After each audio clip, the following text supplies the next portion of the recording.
talking about a global community, because as you can see, a very diverse community here in Toronto. How does your school in particular prepare people for that and for being part of a global community and the responsibilities that we have as global citizens? Well, a couple of things I'll unpack there. So in the Montessori environment, our students stay in the same class for 3 years. So grade 1, 2, and 3 are in the same class, 36 students and 2 teachers. And what that does is it gets the teachers who know the children very well. They can encourage the children to be able to take on new projects, new initiatives, to encourage them to take some risks and to build their curiosity. And a lot of that is done through looking at the world outside of the classroom. So we encourage our students to very much be global thinkers, to think about citizenship.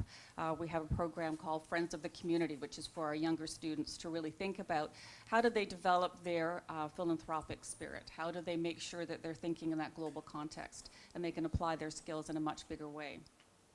In our upper school, starting in grade 7, the whole IB program is just built on a global framework. It's an international program that has students really looking outside themselves to say, what is it that I can do to address needs that are bigger than mine?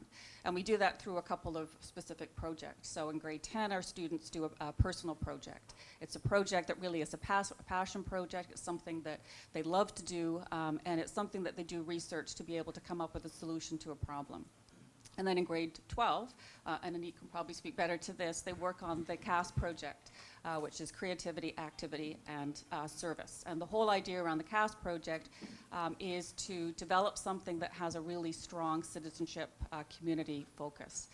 And the interesting thing that we look at, if you look back from when students start at TMS, they work on the personal project, they finish their CAS project, it becomes very obvious as to what they'll do in university.